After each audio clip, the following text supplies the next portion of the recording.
des activités. Celle-ci, dénommée l'exposition. Cette exposition nous permet, ou bien le Daïra y profite, pour montrer certains enseignements du Cheikh Mouhidine, à travers diverses portes cellules ou bien diverses manières. D'aujourd'hui, de cette première part, nous allons vous présenter ce qu'on appelle le journal du Gamou. Après cela, d'autres thématiques suivront. Et cela va se faire en bilan. Donc, mbokk yi ñu ngi leen di wax assalaamu aleykum di leen wax encore une fois ñu ngi sant borom bi subhanahu wa taala.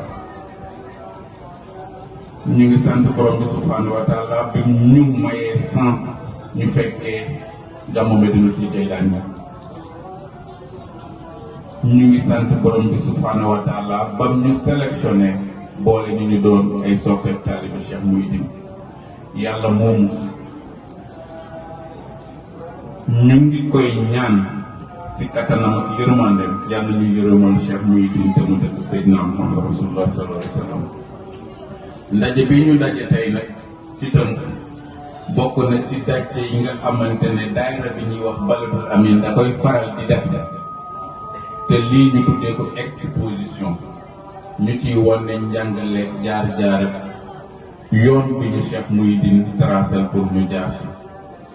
si biir exposition bi nag dafay am ay pàcc yu bëri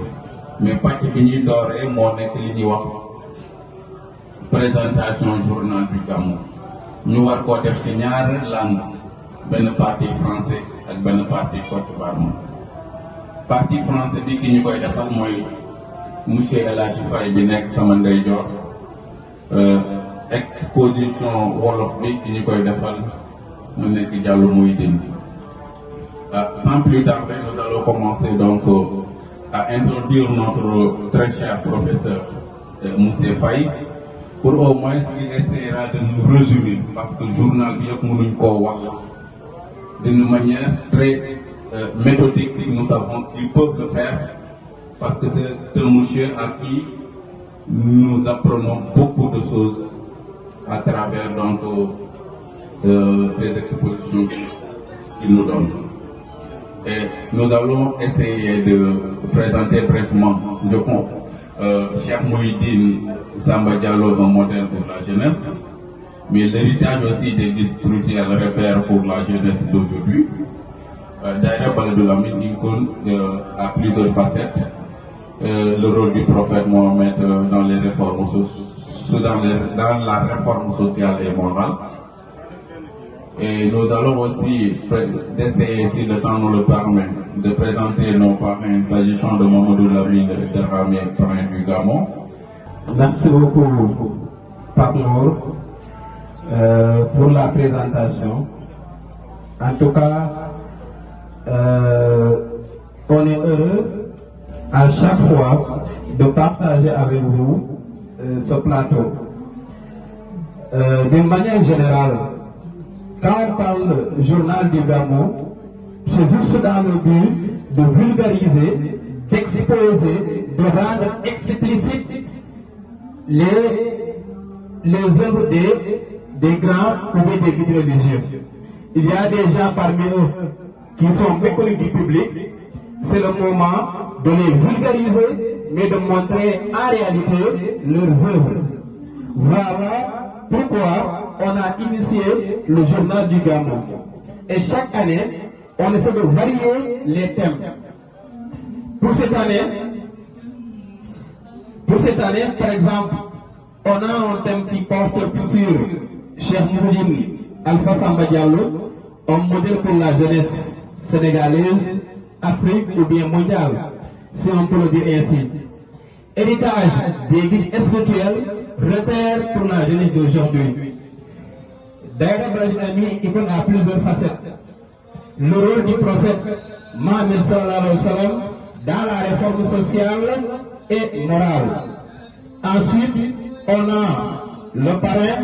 Mamadou Lamine Dramé mais aussi on a la marraine Rabia Al-Adawiya. Tout ceci s'inscrit dans le but de vulgariser leurs œuvres, c'est-à-dire leurs produits. Ce qu'ils ont produit ou bien ce qu'ils nous ont donné comme cadeau. Je dirais même un trésor. Je dirais un trésor dans la mesure où chaque année, on essaie d'apprendre à travers leurs œuvres. Le journal du Gamou, je pense qu'on le voit à 3 000 francs, je pense. 3 000 francs, je pense, c'est un prix accessible. À partir de 3 000, vous pourrez savoir ce qu'on a développé à travers ce journal. D'abord, on commence par le commencement. Chez Mouhidine Alpha Diallo, un modèle pour la jeunesse. Pourquoi un modèle? Pourquoi un modèle? Dès qu'on parle de modèle, déjà on fait allusion à des êtres à partir desquels on doit s'inspirer. C'est-à-dire qu'on doit prendre source. Pourquoi prendre source? Car il reflète toutes les valeurs. Sur le côté moral, mais sur le côté pratique. C'est en cela qu'on parle de modèle pour la jeunesse. Car la jeunesse d'aujourd'hui a besoin de là où ressourcer. Car comme nous sommes dans un monde en perdition ou bien en perte de valeur, les personnes de référence ou bien à travers des référentiels sûrs et fiables. Et chez nous, nous avons un exemple illustratif. Pour l'autre thème qui porte sur l'héritage des guides religieux. L'héritage des guides religieux. Pourquoi guide? Quand on parle de guide, déjà on sous-entend qu'il y a des gens qui sont là pour nous orienter. Car il y a même un auteur qui nous dit que le poète, c'est quelqu'un qui est là pour éclairer le peuple dans les zones de difficulté. Je pense que c'est Victor Hugo, dans son ouvrage qu'on appelle Les rayons et les ombres. Il dit le poète, en des jours impies, vient préparer de lendemain meilleur, et est l'homme des utopies, les pieds ici, les yeux ailleurs. Voilà pourquoi on parle de guide. Un guide, c'est comme un conducteur. Raison pour laquelle ça ne doit pas être n'importe qui. C'est en cela qu'on parle de guide spirituel. Pourquoi spirituel? Car on sait que notre esprit a besoin de nourriture. Et cette nourriture ne viendra pas de ce que nous mangeons tous les jours, mais c'est la connaissance. C'est la connaissance qui nourrit l'esprit. L'animal s'accapare, ou bien l'homme ordinaire essaie de nourrir son corps, mais l'homme normal essaie de nourrir son esprit par la connaissance. C'est la connaissance qui nourrit le corps. C'est en cela qu'on parle de guide religieux, repère pour la jeunesse d'aujourd'hui. Si gàmmu bi yàlla def nga nekk étudiant ñu ngi lay ci université yi nga xamante ne cité naa ko nga rapproché wu si université yooyu pour mën a intégré daayira Baladil Amine loolu tënk nañ ko si journal bi mu nekk daayira boo xamante day évolué dem na ba léegi am na lu nga xamante ne ñu ngi ko wax daayira Baladil Amine textile muy yëngatu ci wàllu malaan ay tissu kon daayira bi mu ngi évolué dem nañ ba am li nga xamante ne mooy suñu seen YouTube loolu yëpp wax nañ ko ci journal bi gàmmu bi képp koo xamante ne bëgg nga ci gën a xuus ci li ñu wax ci daayira bi boo jëlee journal bi di nga ko ci fekk. ci beneen partie bi aussi ñu jël benn thème tuddee ko Cheikh Mouhidine Samba Diallo un modèle pour la jeunesse. bu ma gisee thème bi sama xel ci lenn la dem mooy waxu Cheikh Mouhidine bi. léegi nañuy doon ay nitu modèle ñu bàyyi mode nekkul lu baax mode c'est éphémère mode mooy loo xamante ne day dem tuuti fay kon nag taalibe ci jamono yi nga ñu toll bu nekk jamono boo xamante dafa lënt dafa jaxasoo soo ndaw bi su buggee mucc si àdduna su buggee mucc dafa war a jël ku baax un modèle comme Cheikh Mouhidine wala Cheikh Ahmadou Bamba Khadimu Rasul wala El Hadji Malick Sy radiyallahu anhu nooru ba góoru yàlla yi bëri nga ci Sénégal nga jël leen def leen ay royukaay waaye doo jël ñi nga xamante ne ay nitu àdduna lañ nga naan da nga leen def royukaay loolu da ay sànq mu nekk si journal bi ñu war ci jël si modèle Cheikh Mouhidine mu nekk suñu modèle suñu référence mu def ay œuvre yu bëri kon xale bi ndaw mi su bëggee mucc dafa war a xool ci ki nga xamante ne moom la def référence di sëriñam mu jiital ko mu xool ci mu tegoon tànkam mu teg fa tànkam buy xoolee Cheikh Mouhidine moom ñëpp xam nañ gis nañ li mu def liggéey na bàyyi fi bind na bàyyi fi bind na ay téere bàyyi fi def na ay réalisation bàyyi fi kon nag ndaw bi dafa war a topp sëriñam ci réalisation yi nga xamante ne def na ko boo demee sànq Cheikh Mouhidine def na fa centre culturel def na fa école def na fa hôpital def na fa lu ne kon yow mi nga xamante ne yaa ngi teg def Cheikh Mouhidine comme sa modèle da nga war a roy ci moom teg sa tànk fi mu tegoon tànkam kon bu boobaa di nga mucc su loolu weesoo aussi si biir journal bi ñu ngi si développé benn thématique boo xamante ne ñu ko tuddee héritage des guides spirituels repère pour la jeunesse d'aujourd'hui day delluwaat ba léegi si li ñu doon wax sànq xale bi taw bi su buggee mucc rek day delluwaat ci njàngale mag ñi toppaat si seen tànk xool li nga xamante ne ñoom foofu lañ tegoo seen tànk ñu teg fa seeni tànk ba nga xamante ne dinañ mucc parce que dañoo toll ci jamono boo xamante ne jamono bi dafa yàqu boo demee ci réseaux sociaux yi ñu ngi yekkante di waxante lu ne di saagante kon nag nit ki su buggee xale bi su buggee mucc ci loolu day delluwaat ba léegi ci référence am ci guide spirituel yi bu ñu waxee guide spirituel fii ci Sénégal ñu soxlawul di dem di jéggaane ci ay guide spirituel yoo xamante ne ay modèle lañ am nañ ko fii ba mu fees yi del kon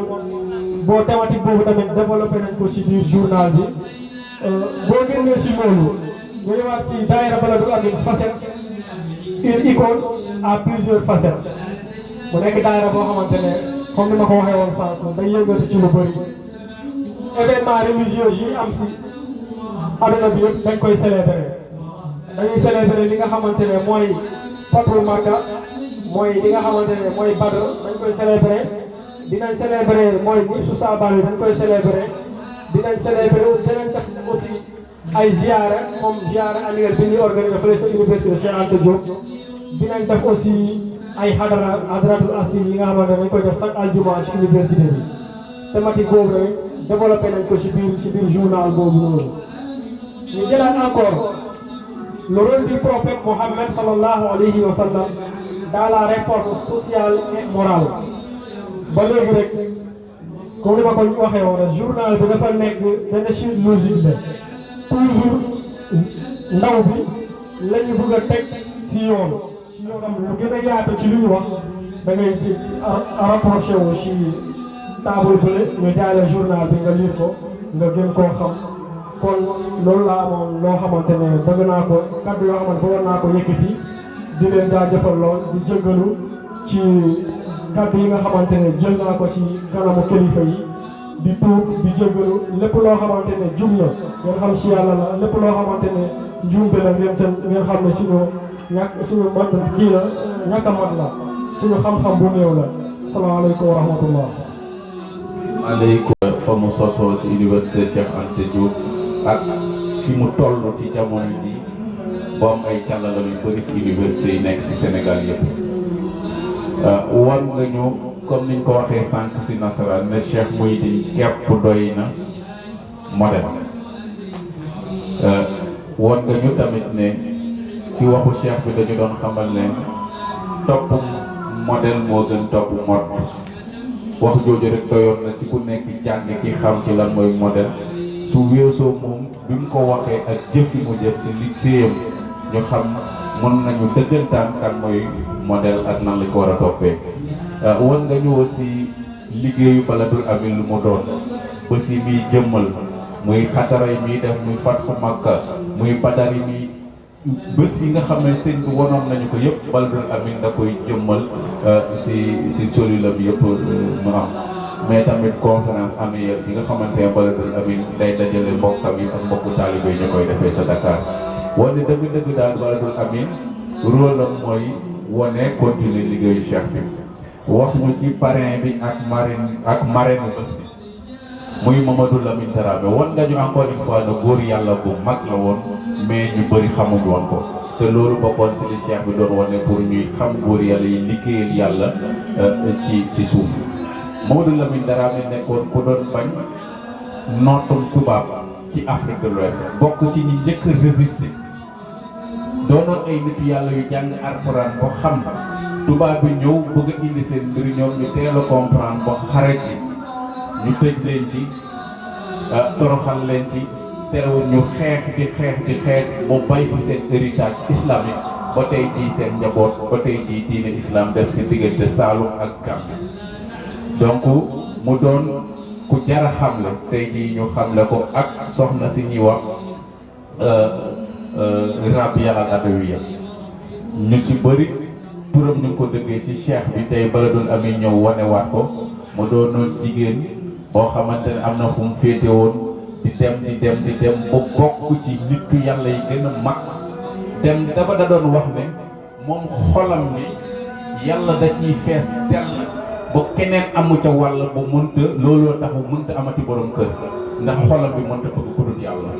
demoon booy wax ne moom mënatu la ñaan kenn dara ndax moom lu mu war a ñaan du ko ñaan nit mais borom bi subhanahu wa taala la koy ñaan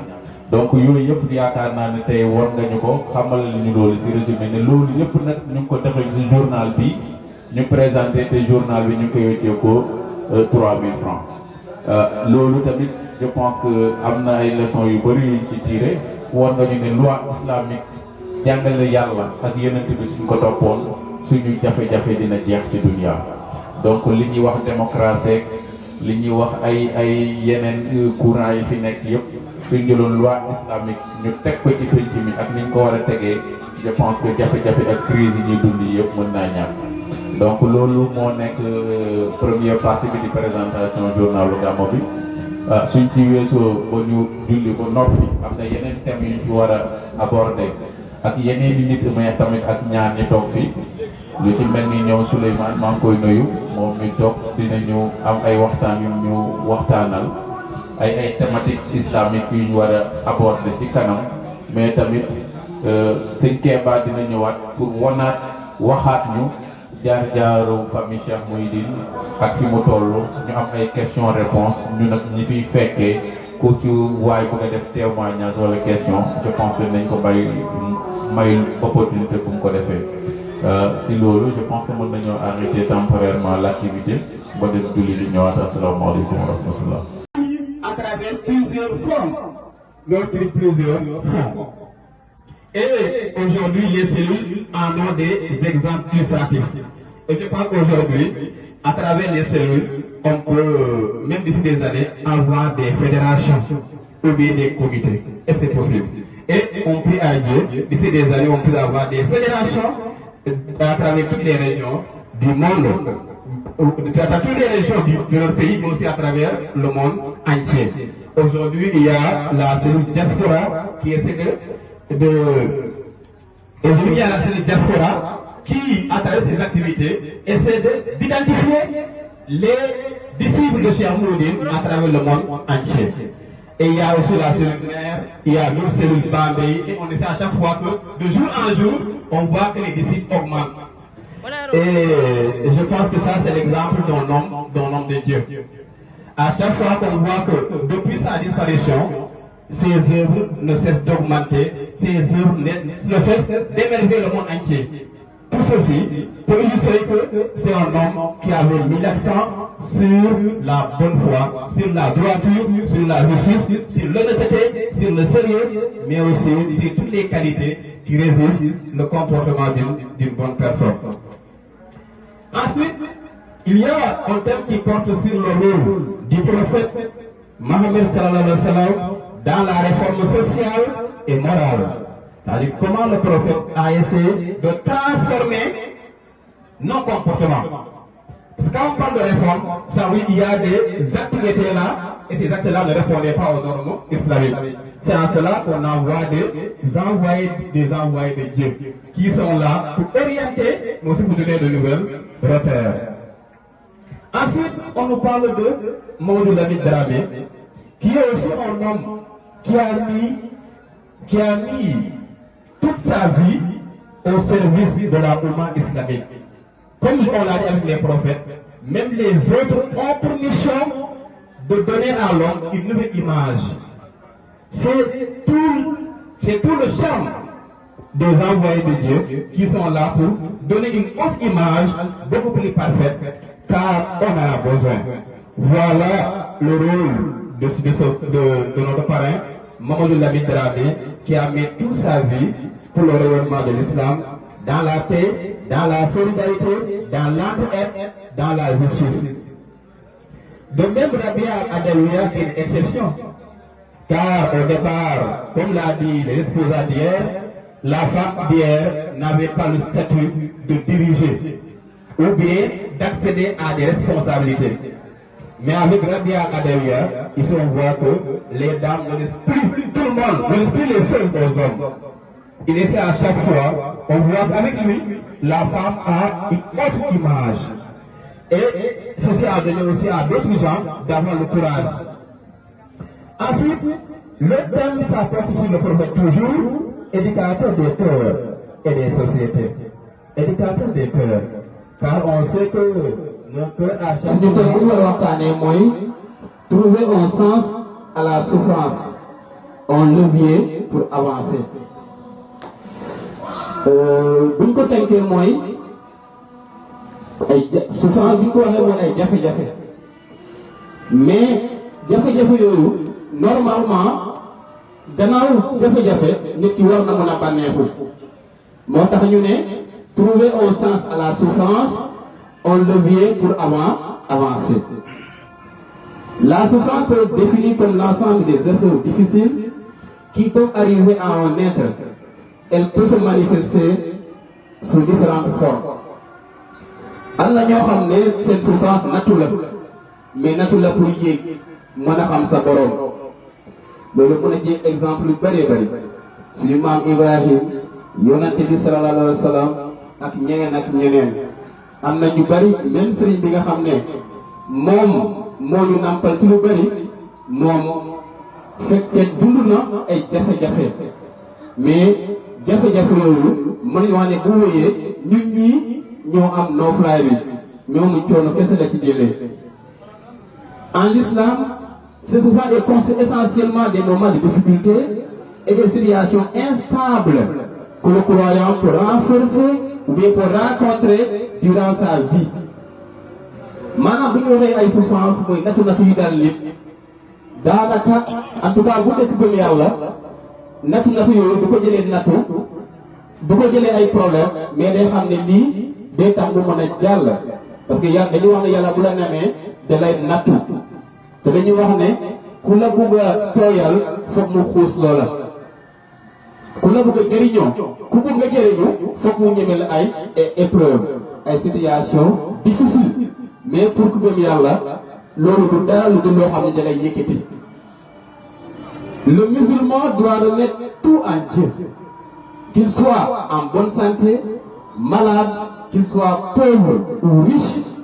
Le croyant, en tout cas, doit se fier en Dieu, mais aussi à son prophète. En tout cas, vous voyez l'islam, suñu royukaay mooy yonente bi mooy Mohammed sallallahu alayhi wa sallam. War na aussi gëm ce qu'on appelle le Coran mooy téere bi mais aussi lépp lu yonente bi jàngale bu dee musulman war na ko mën a gëm. La souffrance peut être conçue en islam comme facilité car il peut augmenter le degré de croyance du musulman. Cette souffrance est bénéfique pour le croyant car elle donne la force de résister face aux difficultés qu'il peut rencontrer. Les saints hommes ont connu ces moments difficiles, à commencer par le prophète. Il a connu plusieurs difficultés durant sa vie, durant sa mission, mais en réalité on sait que ces moments ou bien après ces moments, on a vu une félicité ou bien une facilité. Le prophète a connu beaucoup de problèmes. Les mécréants l'ont farouchement combattu par tous les moyens. Ils ont tué ses compagnons, ils l'ont fait un embargo, ils ont tenté de l'éliminer physiquement, mais Dieu l'a protégé contre ses tentations. Dieu dit dans le Coran, et il vous accordera d'autres choses. Encore, vous aimez bien, un secours de Dieu et une victoire prochaine. et annonce la victoire aux nouveaux croyants. Sourate 61 verset 13. lii yëpp buñ ko waxee mooy wone ne balaa ngay am nooflaay fokk nga daj ay coono dañuy wax ne balaa ngay noppalu na nga noppi muy ñun ñëpp képp koo xam ne dangaa tànn nooflaay mooy ki sonn ki tànn nooflaay mooy ki sonn mais ki tànn sonn mooy ki noppalu suba donc moo tax ñu wax ne balaa ngay noppalu na nga noppi moo tax ñi yëpp dañoo jaay seen dund dañoo jaay seen dund ci jàngale ci xamle mais lépp leen daal ñu xam ne lii mbiru suñu borom la ñu daal di repentir ci yàlla daal di gëm ne lii nii la ko yàlla namee après ñu accepté ko mais ci biir loolu ci la leen yàlla yëkkatee.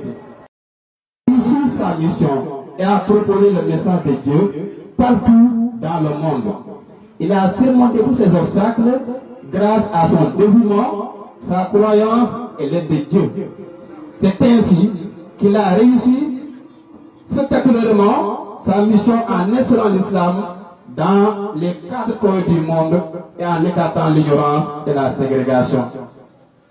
Gannaaw bi yonent bi ñëwee moom dàq na li nga xam ne mooy boddeeku kii moo gën kii maanaam tout ça parce que boo xoolee même que suñu société ba léegi loolu dañul gënalante mais en tout cas yonent bi ci jikko lañ ko tagg mais taguñ ko ci ay yàq bu rëy mais ci jikko lañ ko tàggee donc aussi ci loolu la wootee dàq ségrégation dàq séparatisme mais woon nit ñi ci jaamu yàlla xam ne jaamu yàlla mooy jëriñ fii mooy jëriñ feneen moom ci foofu la wootee mission lépp loolu la saaba yi loolu moo nekkoon seen mission nitu yàlla yi loolu mooy seen mission naka la ñu woo nit ñi pour ñu mën a defaru nekk ay nit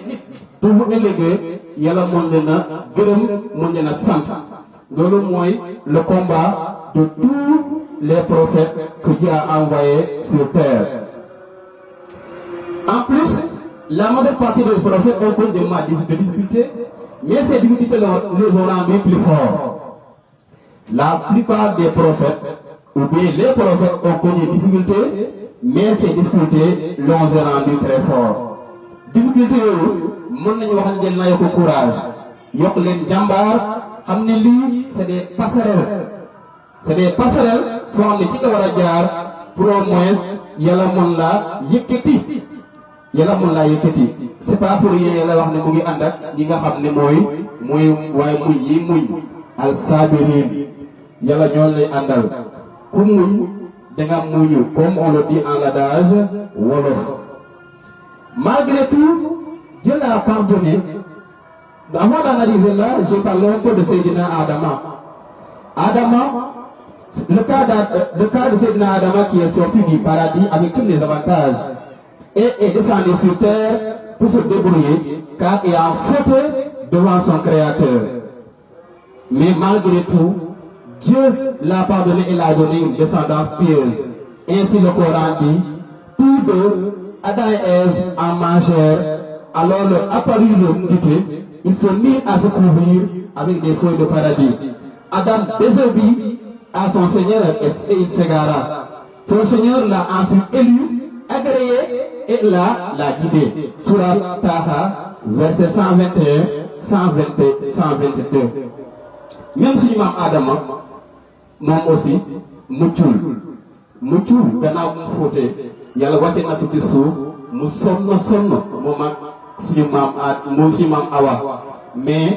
gannaaw bu ñu sonnee ba am ay épreuves difficiles yàlla lu mu yeeb ñoom mooy gërëm leen may leen aussi descendance boo xam ne vraiment ci la yonent yi mën a génnee te loolu aussi yëpp lu gannaaw coono lay dikkee c'est pas très ñu wax ne inama yusri yusran. Après la difficulté arrive le bonheur. Nit balaa ngay am fokk nga sonn. Son Seigneur l'a ensuite agréé, ou bien j'en ai dit tout à l'heure, pour bien clarifier ce thème. On prenait d'autres exemples, comme Seydina Ibrahim, qui a vécu d'énormes problèmes dans sa vie. Grâce à sa foi et sa dévotion, il a parvenu à réussir, mais aussi à combattre le roi Namrouz. qui avait voulu jeter sur terre, qui a voulu jeter, ou bien qui avait voulu mettre sur le feu. Mais Dieu l'a protégé et a augmenté sa notoriété au sein du pays. Il lui a donné une descendance pieuse et une vie au service de l'humanité. Et l'a fait son ami. Et l'a fait son ami. Et enfin l'a compté parmi les 5 prophètes les plus distingués. Rappelle-toi quand Ibrahim, Abraham dit, oh mon Seigneur, fais de cette cité un lieu sûr et préserve-moi, ainsi que mes enfants, de l'adoration des idoles. Le Coran surat Ibrahim, verset 25. li yëpp pour wane la aussi même suñu maam Adama moom muccul muccutoon ci ay jafe-jafe mais gannaaw jafe-jafe yooyu ci la ko yàlla sottil mais aussi ci la ko yàlla def au moins xarit gannaaw ay jafe-jafe. Le cas de Seydina Youssouf est plus passionnant mais plus étonnant parmi les durs parcours des saints hommes. Il était fils de Seydina Yacoub. Il avait 11 frères, mais il était le plus considéré parmi son père. Un jour, ses frères demandèrent à son père de la laisser partir avec eux dans la brousse. Et le père accepta. Ces derniers se complotèrent pour l'éliminer. C'est ainsi qu'ils ont décidé de le jeter dans un puits. Mais une caravane passa et le récupéra pour rendre au pharaon d'Égypte. Ses frères retournèrent à la maison annonçant que ce sont les loups qui l'ont dévoré. Youssouf alors que c'est léegi benn question bi dafa ne Cheikh Mouhidine fan la njëkk a dem loolu wala am na beneen question jërëjëf waaw Mame Samba boo xoolee moom mu ngi jógee dëkk bu ñuy tuddee Massina la jógee waaye Massina Mali moom ay année 50 la fi jógee la jógee moom nag ñoom dañoo nekkoon ay ñoo xam ne dañ doon tasaare diine moom bi mu ñëwee Kaolack la njëkk a dal Kaolack année 50 mooy bi ñuy transporté bi ñuy jëlee palais Saint-Louis bi di ko indi Dakar moom Kaolack la njëkk a dal après si la jógee Kaolack dem Dakar ndax dafa am benn mbokkam bu mu doon seet mu jógee Dakar dem Njaareem nekk fa di fa jàngale jóge Njaareem doog a ñëw dëkk Sagne Bambara. léegi beneen bi kii dafa am question bu am solo bu mu wax ne Cheikh Mouhidine fan la njëkk a dem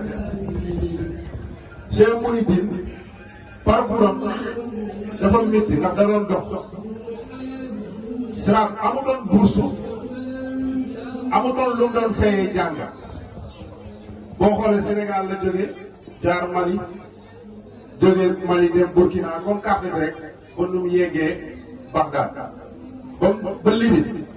moom bi mu demee Libye lay doog a amee dafa ne bourse Cheikh Mouhidine dafa sonn si dundam boobu yëpp li ko may mooy xam-xam ndax gis nga dégg li mu doon lekk amu ko pour mu lekk wala pour mu jàll beneen pays foog mu peinture wala mu liggéey benn manœuvre pour mun a jàngi léegi nag moom tamit yàlla da koo may bi mu demee ba jàng yàlla dimbale ko boo xoolee Sénégal ba Sénégal daj diplôme bi mu am kenn amu ko c'est le seul ku am agrégation ci cosmologie Afrique de l'Ouest à part Cheikh Modibo Diarra moom la amiin yaa rabbi amiin yaa rabbi amiin yaa rabbi amiin yaa rabbi amiin yaa rabbi jërëjëf waaw voilà léegi téere bi am na tey sax ku ma ñëw laajte ma sëñ bi dafa bind ay téere nee na bu ko kenn jaay mais nag ndigalu téere bi ci Cheikh Ibrahima la yor nekk Cheikh Ibrahima am na ñoo xam ne jox na leen ko mais man mënuma laa ne nan ngay def ba def am téere bi parce que léegi loolu du sama domaine ndax kër goo gis dafa am structure téere bi tamit sëñ bi moo ko définir ne nii lay demee ni muy demee nag loolu si Cheikh la bés boo demee si Cheikh ne ko man si téere yi laa bëgg moom boobaa dina la tontu est-ce que yaa ngi comprendre ma la parce que man mënuma la si wax parce que lépp lu ma si wax bëgguma wax loo xam ne xaw ma ko parce que tey su ma la ne boo demee si Cheikh Ibrahima nga am fa téere nga dem di amoo ko rek kon lan nga may wax kon moo tax affaire téere bi loolu dañ koy bàyyi sëñ bi ku mu yitteel soo demee si moom ni nga koy amee moom boo ko waxee boo ko yelloo mu jox la ko boo ko yelloo mu ne la nga xaar rek wala ñu ñaan yàlla produire ay téere yu bëri ba taalibe yëpp jot si waaw incha allah yéene boobu la ñu am ndax boo xoolee ñun suñu daara bi ci loolu lay œuvré muy daara Balad Amin dañ koo def lépp luy jàngale Cheikh Mouhidine ñu vulgariser ko ñëpp mun koo xam léegi nag lu ñu mun koo xam mooy téere bi parce que moom moo waxoon téere bi dañ ko soppi si français anglais espagnol. dañuy ñaan yàlla ci barke gàmmu bii balaa déwén yal na yàlla may kattan ak doole ci barke Cheikh Mouhidine ba yenn téere yi ñu mun koo traduire ba kenn ku fi ñëw dana fekk fi ñu jox ko loolu mooy suñu yéene waaw loolu mooy suñu yéene loolu laa amoon si question su ma amaatee question. lan moo indi rawda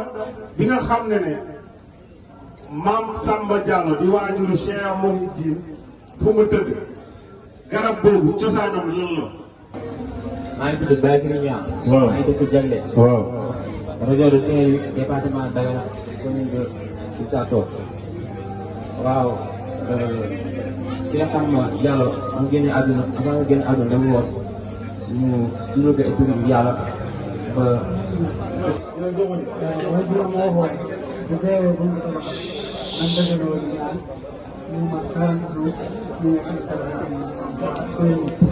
un mètre cinquante. macha allah macha allah. yàlla ban tur nga wax. Papa yi Cheikh Mouhidine. Papa yi Cheikh Mouhidine. déedéet du Papa yi Cheikh Mouhidine. maam Cheikh Mouhidine. waaw nu mu tudd. non ci moom jamono. sëñ bi boo xoolee am na ay réalisation yu bëri yu mu def lan moo indi sabab sëñ bi tabax hôpital. joxal sa waay laaj juma.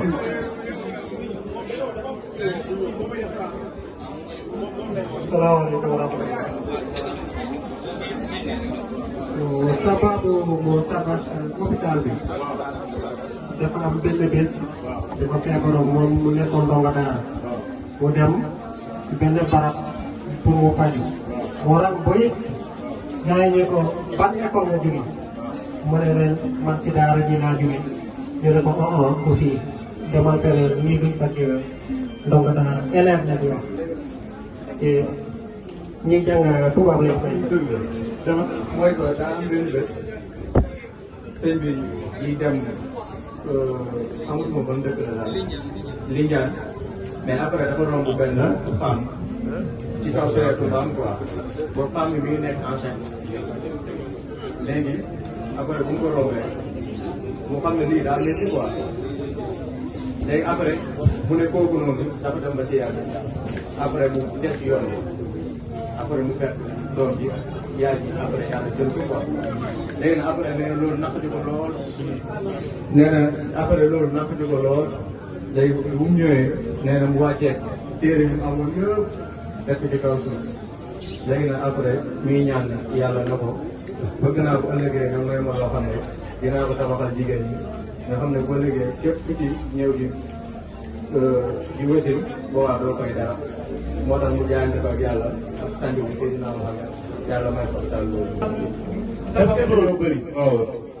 kii joxe na benn kii joxe na benn. waaw mais ana kan moo mën a joxe beneen bu mu bi. salaamaaleykum wa rahmatulah. waaleykum salaam wa rahmatulah. maa ngi leen di ziar yéen ñëpp. maa ngi tudd Amadou Diallo. dëkk région de Kaolack commune bu Wack Ngouna. Cheikh Mouhidine bu mu nekkee ndaw. daa feebaroon benn jour. hôpital. ba mu yegsi. léegi ñu ne ko fii mu ne ko ñu ne ko foog ngay jàngee. mu ne leen école sàkkam. mu ne leen fii ñoom du seen cër. léegi mu ñibbi. bu mu ñibbee mu wàccee téere yu mun a téere mu yëgal ko ci kaw lal mu ne fii ak li may ut amuma ko sama yaram alam na ci kaw lal mu nekk foofu di liggéey ba yeneen bi feeñu boobu ñu di ko loolu léegi mu ñëwaat fii am beneen bés xamante dañ doon li jaay léegi soxna si mu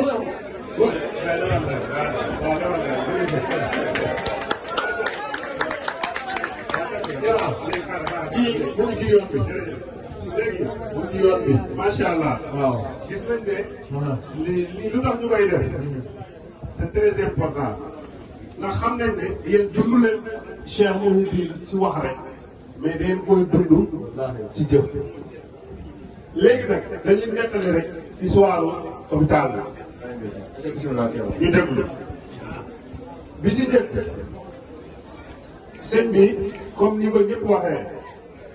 dafa nekkoon tout tànk di jàng benn daara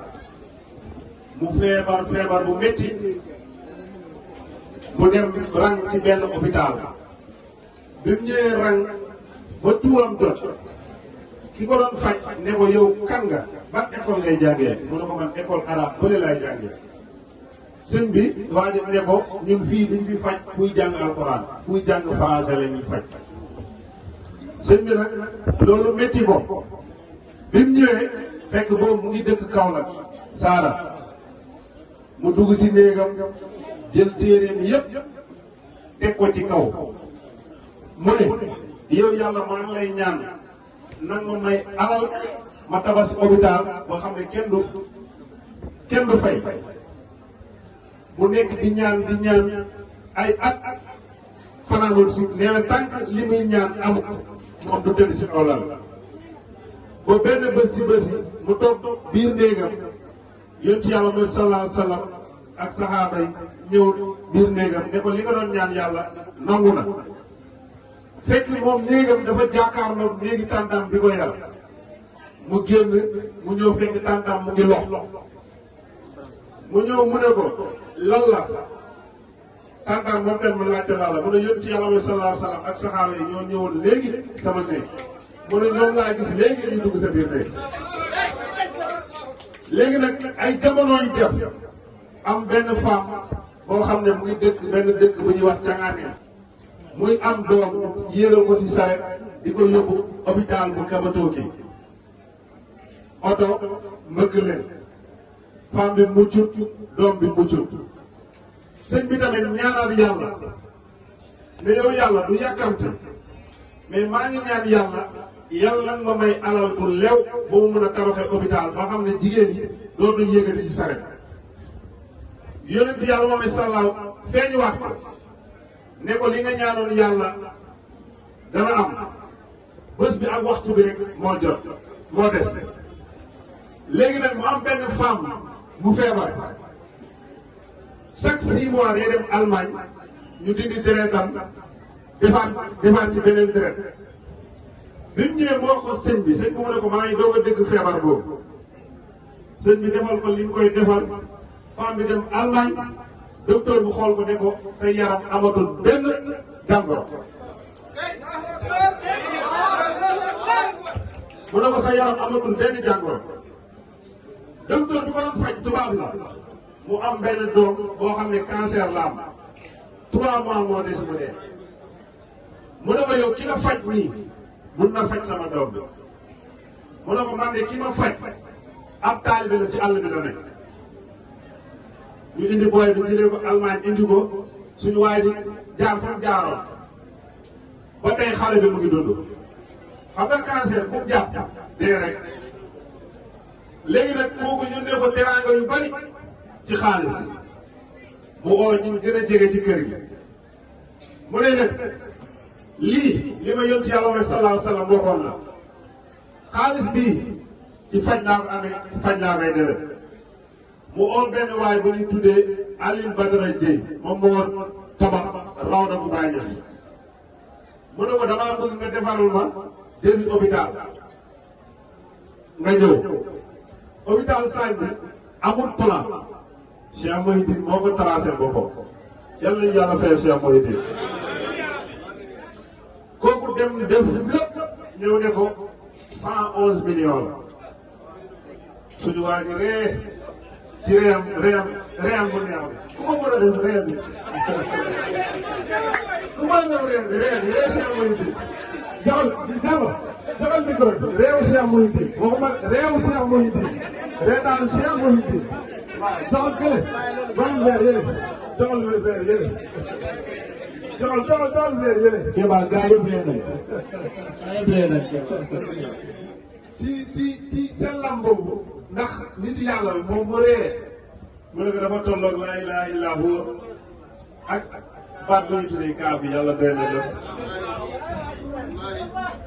ci comme yàlla yónni yàlla ma salaam li ma waxoon ci lii la ci la tabax hôpital bi ba ni mu ko tuddee doomam bu ñu tuddee Zeynal Abidin daanaka nettali yu bëri tur bi ni mu ñëwee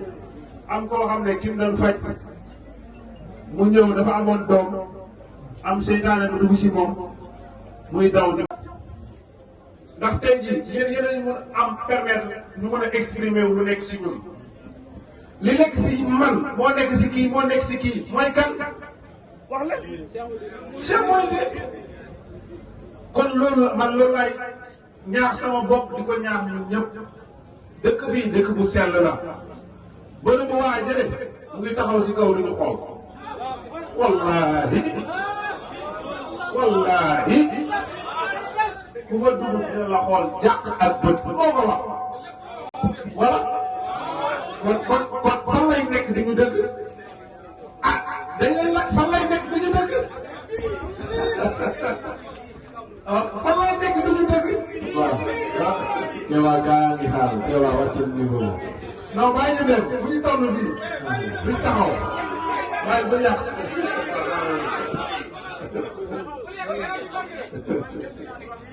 voilà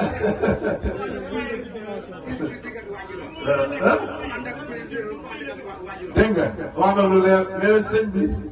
képp ku ànd ak moom doo dingal sa waajur wallaay demoon na wala kenn ku nekk si ñun tey wallahi lazi laa ilaha illallah Cheikh Mouhidine yow kott defal na la loo xam ne wallahi azim doo ko nettali mun nga ko nettali man damay nettali loo xam ne tey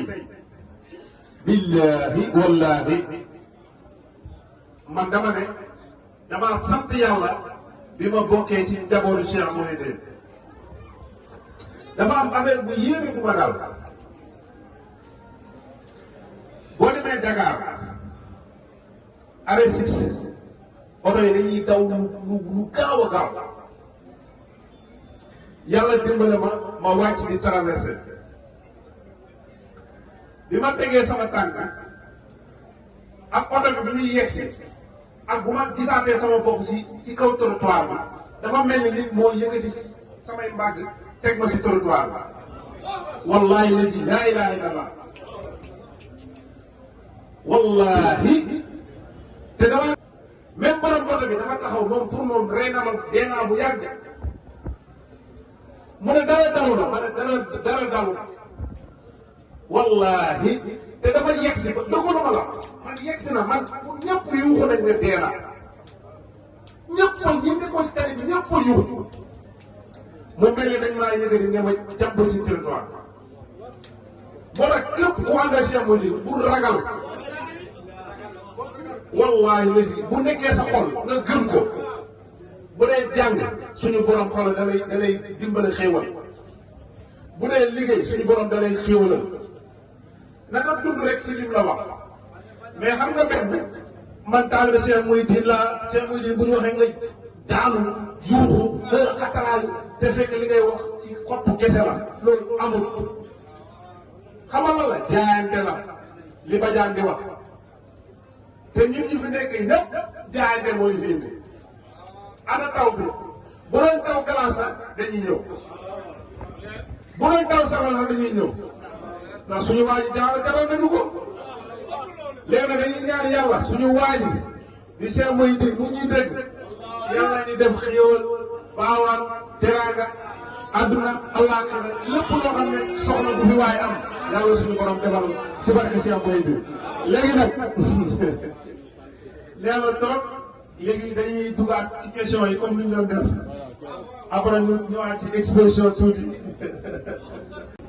comme ni jàngam ay jaar-jaar ak li mu wax bari na tey jii man question même laay posé lan la Cheikh Mouhidine ne am na ñett yoo xam ne tout le temps dafay mu ne ñett yi dee leen ko def yéen ñett la. allez non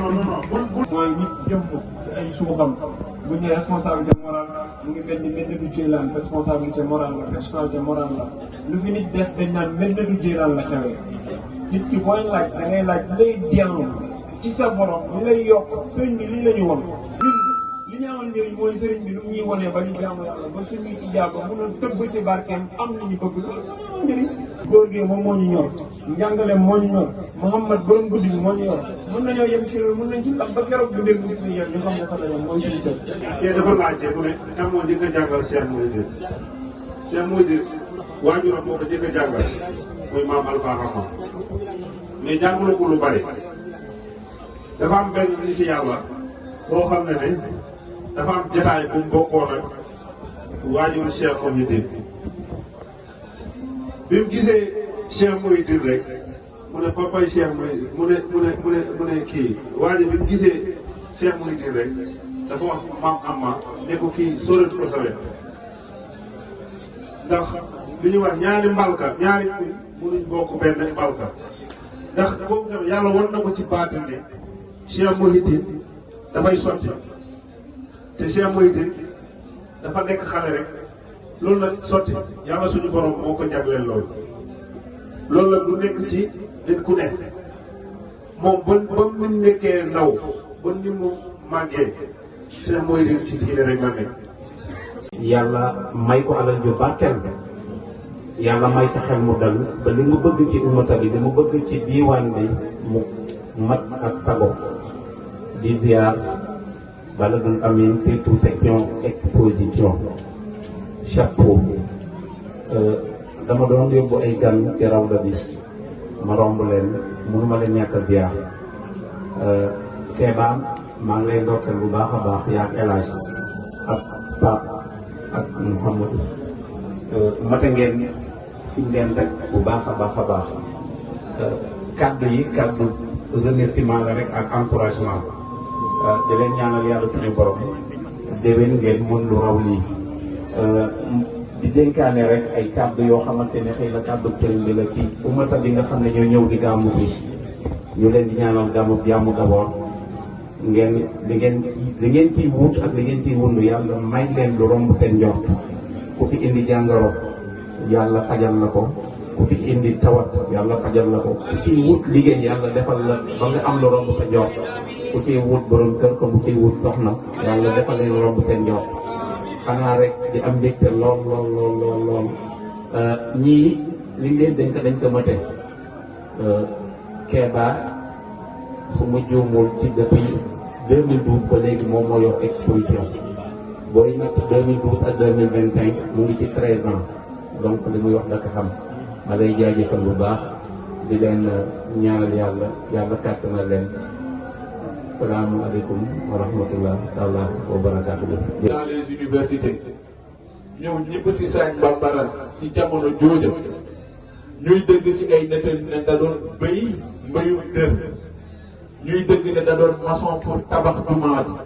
dëgg ne da doon tuggee Kaolack di dox pour ñëw Sagne te amul paas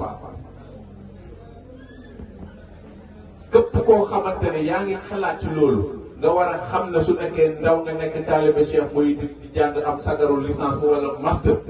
nga xam ne kon dañu boole Cheikh bi dañ war nga mu ñaate xam ne yoon bi des na donc suñu demee ba mën a jàng ami diplôme nangu ne yàlla mën naa téye koom ci ñun te terewul yàlla mu ngi ànd ak ñun suñ ko royee ci Cheikh muy dinañ noppalu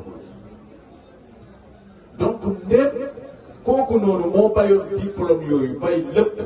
dund souffrance des ak yàlla ak ngor dem waxuma la Sagne bu Medinatul Jaylaani judd ñun ñu xam ne tey jii ak luñ ñu mën a ami diplôme nekk chômage nekk si réew mu dëgër war nañoo des ak suñu ngor ak suñu diine tegu ci siraatal mustaqim ak li Cheikh muy di jàngale ci Yonent bi sallallahu alayhi wa sallam boobu raw donc taalibe Cheikh muy di dafa war a roy ñaar yooyu xam ne da koo wane wax ko ñun ñëpp ñu xam ko te mu nekk crise buy perturbé actuellement surtout au niveau de la jeunesse. tey jii ku ci am licence amoon liggéey yaakaar ne sa àdduna tukki dootoo dal dootoo bañati lu haram dootoo bañati topp politicien mu lay def loo wala di la wax loo xamante ne yàlla gërëmu ko. nga baal ma rek ma wax loo xamante ne waru moo ciy dugg dem wax nga ko ba noppi mais nit ñi di xel ko am na ay question yoo xam ne xel da koy mën a tontu waxuma xam-xam de xel da koy mën a tontu pour ngeen gis ne li may jéem wax ci xel laa ko teg mais teguma ko ci xam-xam. Maam El Hadji Malick mu tudd Maam El Hadji Malick nan lañ doon ko woowee jamono Maodo. Serigne Touba Cheikh Ahmadou Bamba nan lañ doon ko woowee Khadim Rasoul. Ibrahima Niass Kaola nan lañ doon ko woowee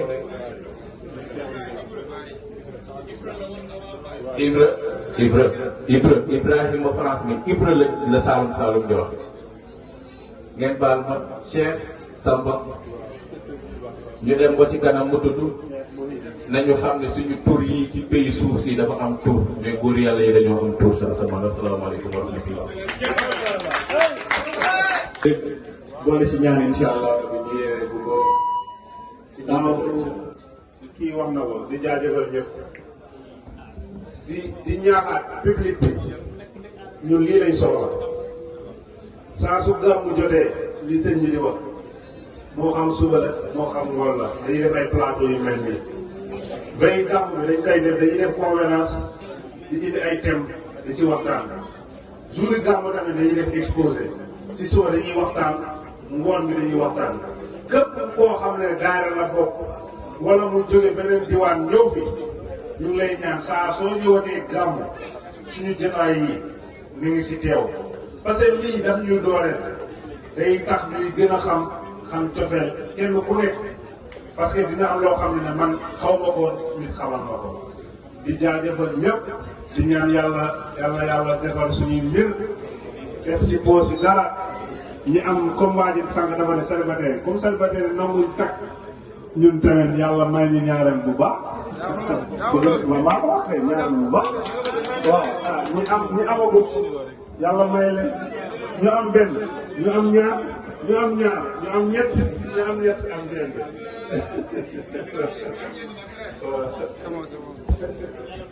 ñu mën koo tënk ci benn résumé rek moom mu mën a comprendre logique bi lan la. xam nga tontu wala Kéba dafa am mbokk bu bëgg a xam baatu wala ay baat yi dajaloo doon majjul islam fi tawhidil kalaam loolu noonu pour mën koo tënk wala nit ki mën koo jëfee ana lan lay tekki. waaw majjul islam fi tawhidil kalaam rek man dama ne tontu bu gàtt rek mooy Cheikh Mouhidine. Cheikh Mouhidine ngay déglu kàddoom doo xam ban tarixa la bokk.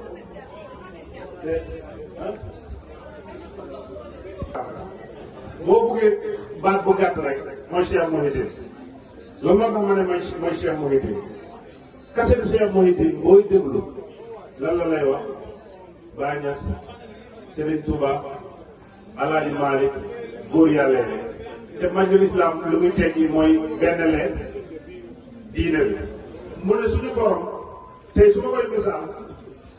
dafa am ñeenti yére mbubu mu ne bii mbubu bu jaune la bii mbubu bu rouge la bii mbubu bu vert la bii mbubu bu orange la mu jël mbubu jaune bi mu jox ko kenn par exemple mu jël mbubu jaune mu jox ko Baye Niass Baye Niass taxaw ne yàlla li ma jox ko kenn dëgg la ndax mbubu jaune bi mu koy jox ko kenn dégg ngeen wax bi mu jëlaat mbubu rouge mais lépp mbubu la yàlla la rek mu jël beneen mbubu rouge bi mu jox ko Alaaji Malick Si moom tam mu taxaw boo ko mën ne damay jàngale rek kooku taxaw ne man yàlla li ma jox ko kenn dëgg la ndax jox na ko mbubu rouge léegi mu jël mbubu vert mu jox ko Cheikh Mouhidine taalif taxaw ne li mu jox Cheikh Mouhidine jox ko kenn dëgg la parce que jox na ko mbubu vert bu mu jox ko keneen ak keneen mais mbubb bi yëpp yàlla suñu borom la. moo tax bu ñuy tënk majjul islam mooy lépp tey taalu Cheikh Mouhidine dafa war a dem Touba dafa war a dem Médina ndax sëñ bi moo ñu jàngal lool mais teewul nag sa taalibe Cheikh Mouhidine da nga koy dund da ngeen wax bi da ngay topp ñëpp mais teewul sa taalibe Cheikh Mouhidine da nga koy topp loolu lay firi man l'islam fi daw gara boo bëggee gàttal baat bi rek nel mooy Cheikh Mouhidine lu tax mooy Cheikh Mouhidine xoolal Cheikh Mouhidine ni mel rek nga dundee la nga jël man l'islam teg ko ci moom ndax xameewul Tijaan xameewul Murit xameewul laal boo xoolee tey li ñuy def nii amul benn kër booy dem lu mel nii néew na parce que du ma ne kenn du dem boo ko ñëwee exposition boo xam ne da nga fiy gis photo Baye Niass da nga fiy gis photo El Hadj Malick da nga fiy gis photo Sëñ Touba da nga fiy gis góor yàlla yépp néew na kër booy dem loolu am mooy jàngale bu Cheikh Mouhidine wax mooy man la islam fi tawil kalam nañ boole xool yi diine bi yëpp ñu doon benn wasalaamaaleykum la ala oustaz su saa mu ne ñaanal إياك نعبد وإياك نستعين اهدنا الصراط المستقيم صراط الذين أنعمت عليهم غير المغضوب عليهم ولا الضالين بسم الله الرحمن الرحيم اللهم صل وسلم تسليما على خليل حضرة القدسية عين رحمة ربانية أمير الأسرى إلهية عروس الخندانية بدار الكل اجتهاد المعلوية ناصر الهادي مولانا محمد أبي القاسم وعلى آله حق الراسم ربنا طول لنا عمرنا أكمل مقاصدنا وابن حياتنا بسم سنة صلى الله عليه وسلم ربنا لا تغيب رجانا سهل أملنا يفتح بيدنا والكف بنا وقلبنا وهب لنا بسم الكتاب وسلم دائم جاء من سمعته محمدا ربنا وافتح لنا إن كان رب الخير وبيض الأصوات فتن قريب فتن شاملا فتن ملقا فتن شريفا أن يملك الشرف والمجد والبهجة والبهبوة والبهاء والطول ورسالة البدن وقضاء من حوائج من الكمال والضروريات بحقك يا وهاب علما وحكمة وللرزق يا رزاق كن لي مسخرا أو بالفضل يا فتاه فافتاد بالهدى أو بالعلم مني يا علم توكلا بحقك يا وهاب علما وحكمة وللرزق يا رزاق كن لي مسخرا أو بالفضل يا فتاه